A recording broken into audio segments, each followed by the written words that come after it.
Hi, welcome to my channel.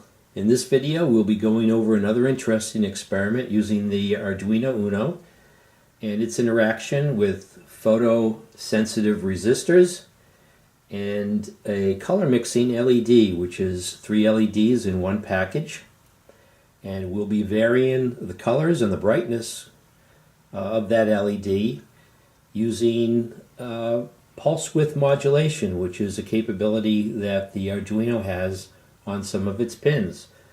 So let's get started. So you can see here I already have the components laid out on the breadboard. Everything's connected up, ready to go. We can look at this real quick before we look at the schematic.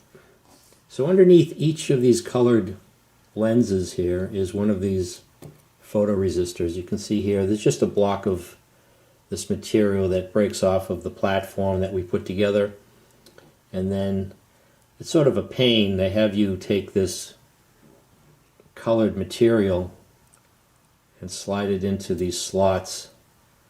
You can see that. Sort of took longer to do that than build the whole circuit. Let's see, hopefully I can get that back in there. Okay, so that's back in. And then this just presses.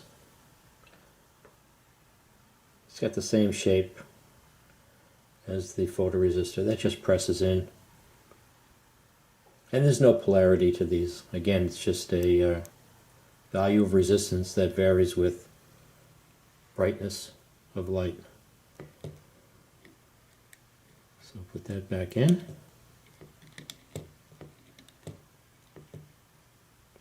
Okay, so let's go take a look at the schematic. So here's the schematic. It looks pretty straightforward, but it's amazing how many components of programming and electronics that this brings into play. So here we have the photosensitive resistors.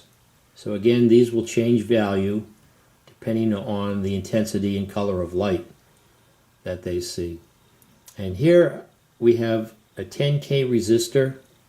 So in between 5 volts and ground, we have the photoresistors and 10K resistors. So we have these tied into A0, A1, and A2 on the Arduino. Again, those are analog inputs that get converted internally on the microcontroller chip by an analog to digital converter. They get converted to a representative digital value of that analog voltage, anywhere from 0 to 1023. Those are 1024 discrete steps. And if you look into binary counting, you'll see why 1024 is a significant number there. So we tap off of the junction between the photoresistor and the 10K resistor. Then we have, if you look on the board itself, on the Arduino, I think the camera's picking that up. See that squiggly line next to each of those outputs? Those indicate that we have the capability of pulse width modulation on those pins. And here I have, I've put them on the schematic too. So we're using pins 11, 10, and 9. And again, this is the LED, the mixing LED. It has the red, the blue, and the green all in one package. This pin here is the cathode, common cathode to these 3 anodes. And you can see how we have it hooked up on the schematic. And again, the varying analog input voltage will allow us to control the intensity and mix these colors to get various color mixes that you can get with the red, blue, and green. So let's see if we can go over some of the electronics principles that we're going to deploy in this circuit, and then see how that's used on the programming side. So the first principle we're using on the input is Ohm's law. And that comes into play with this voltage divider. So we have two resistors. We have the varying resistor, the photoresistor, and we have the fixed 10K resistor. Now, an interesting aspect of what this voltage here will be at this junction, it's just going to be a percentage of the ratio of R2 to the total resistance, or in our case, the 5-volt supply voltage. And I don't want to get into it real quick. It's just part of basic algebra, where here's the ratio. It would be R2 over R1 plus R2 times the total voltage. Well, in the special case that R2 and R1 are equal, this voltage here will just be 1/2 of the total voltage in that special case. So here's another, just another visual schematically of if we had a variable or potentiometer here. As we varied that, this voltage at this junction right here, this would vary. And it has to do with the ratio of this R value to the total value, which will change when this varies. So how are we going to control the intensity of the 3 LEDs that are in that one package if we're only able to have digital outputs? Well, we're going to use a property of digital waveforms called the duty cycle. Now, one way to think about it is the incandescent lights that are lighting this paper right now. Those are actually, the electricity is turning on and off 60 times a second. But you can't detect that because the eye has a level of persistence, meaning when you flash a light on it and then take it away, or flash an image on the eye and take it away, it remains for a certain period of time before it fades away. I hope this isn't too much information, but we really need to understand pulse width modulation so we can see how this is accomplished in the code. At a later date, I could do a video on just this topic, but for now, let's see if we can get through this. So here I've drawn out and tried to represent a pulse waveform, or a digital waveform, and we can see here this is on and off, on and off, and for the sake of argument, we could say this is just 5 volts. So 5 volts, and then we have 0 volts, and then we have 5 volts. And I've tried to draw it out so the pulses are equal. So equal amount of time the pulse is high, and equal amount of time the pulse is low.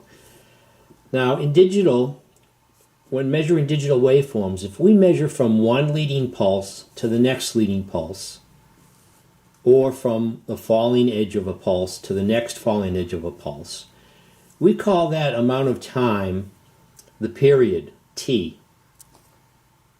1 over t will give us the frequency of that digital waveform. Duty cycle is just a measurement of the percentage of on to the total period. So if the digital signal is half on and half off, if they're both the same amount of time on and off, that's a 50% duty cycle. So if we see here, this is the pulse width, and the ratio of the pulse width over the total time for that cycle times, it's in percentage, so times 100%, gives us the period. I'm sorry, I wrote that down. That's period. That's supposed to be duty cycle.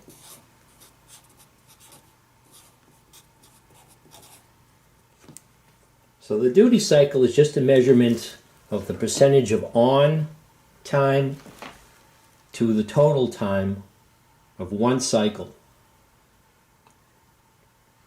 When the on time for the digital signal equals the off time, that's a 50% duty cycle. So you can see here in the case, if TW, if the pulse width is equal to the total period, this would be a 1, and we'd have 100% duty cycle, and we just have a constant on. With the Arduino Uno, we're going to be able to control the pulse width modulation of the output pin. So we're going to be able to go from 0 volts or 0 pulse up to constant on. Internally, in the microcontroller, the pulse width modulated outputs of pins 9, 10, and 11 will have a digital representation of 0 to 255. That's 256 distinct states. And again, 256 is an important number in binary when you're counting in binary. So the analog voltage that gets converted to digital by the onboard analog to digital converter on the microcontroller will vary from 0 to 1023. That's 1024 distinct digital states. And the pulse width modulated outputs will have digital states that go from 0 to 255, which are 256 distinct digital states. So what we are going to have to do is divide the digital information coming out of the analog to digital converter by 4 to sort of scale down to the 256 that is capable, is the maximum that's capable on the output pins that give us the pulse width modulation. And we're going to use analog write. Remember, we've already used analog read, but the analog write will have 2 arguments. It'll have variable 1 and variable 2. And the second variable will tell us what the duty cycle will be. So with a maximum value of 255, the digital output will always be on. It'll look like it's always on. With a value of 127, we'll have a 50% duty cycle. The digital outputs will be half on and half off. Same amount of time on, same amount of time off, 50%. And anything less than 127 will reduce the on time for the high, the pulse that is high. And hopefully this will give you a sense on how we're varying the intensity, how this gives us the control of the brightness of those LEDs. So let's look at the program now. So the first thing we're going to do is declare pin 9, 10, and 11. So here we have constant integer, green LED pin 9, red LED pin 11, blue LED pin 10. Those are the pins that are connected to the pulse width modulated capable pins 9, 10, and 11 that are connected to the variable, or connected to the LED that has the 3 colors in one package. And now we're defining the analog input pins. We have red sensor pin A0, green sensor pin A1, blue sensor pin A2.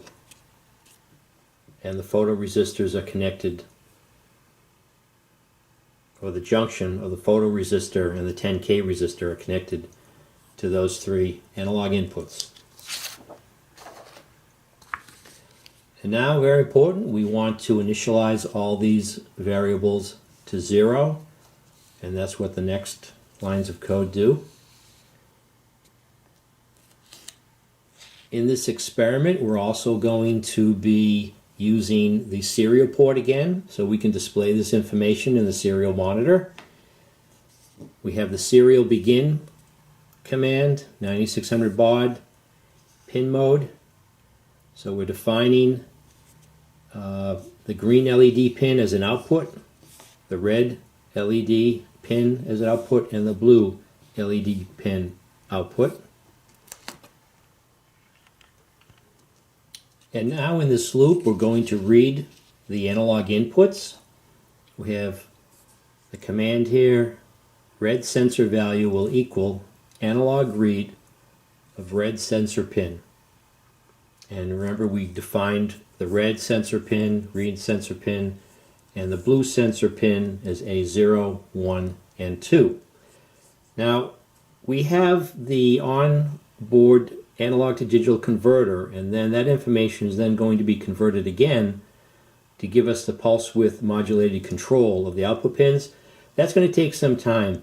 So we actually need to put a delay in to let the microcontroller do its job.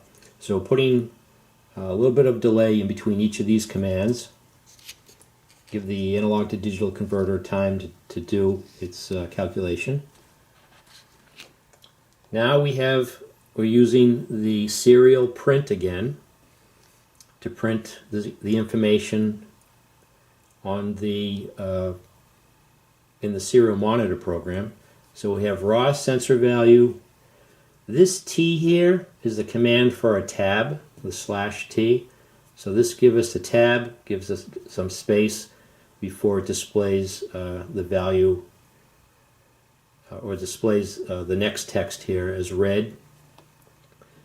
Then we have serial print. It'll actually print the value in this variable red sensor value. And again, repeating for these print statements for the colors green and blue. You can see here, we're just using the same print statements to print out the values from the different colors, for the different colored variables here. Here's where we take the digital equivalent of the analog input and we divide that value by 4 in order to scale it down to the range of values possible for the pulse width modulation output, modulated output. So we have the red sensor value divided by 4, green sensor value divided by 4, and the blue sensor value divided by 4. And we're assigning them to red value, green value, and blue value. Now, again, we're using the print statement to print out those variables and that information, describing the text describing that information. And now here we're using analog write, and this will determine the duty cycle of red LED pin, green LED pin, and blue LED pin. The value here for red value, green value, and blue value will have a range of 0 to 255. And that's how we're changing the intensity of the colors, the 3 colors on that LED package. So let's hook up the Arduino and let's see if this works.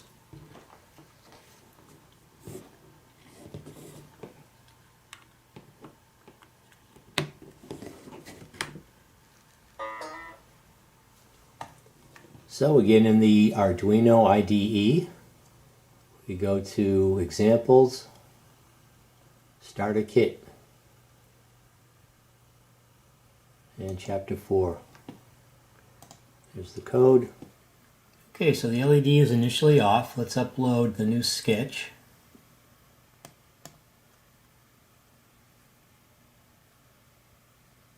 The lights are flashing. There we go.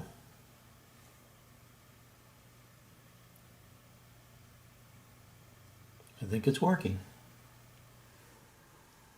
So you can see here as I block out the light on these photoresistors, get a change in the intensity of the different colors. The red, blue, and the green. Green's really not that prevalent here, not that strong.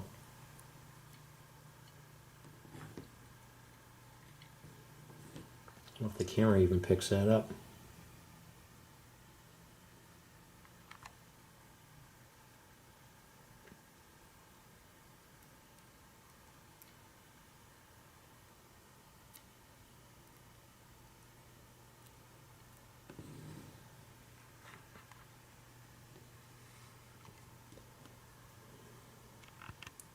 So I hope you found this video and experiment interesting and informative. We investigated again reading analog inputs to the Arduino Uno microcontroller chip. And this time though, instead of just digital outputs, we found a way to vary the intensity of an LED by controlling, even though we don't have analog outputs that we can control, we can control the digital outputs in an aspect of the digital signal called duty cycle that gives us that same control, just in digital form. So stay tuned for more videos as we investigate the capabilities of the Arduino Uno with some more experiments hooked up to it. So thanks for watching. Please feel free to subscribe and or comment, and see you next video.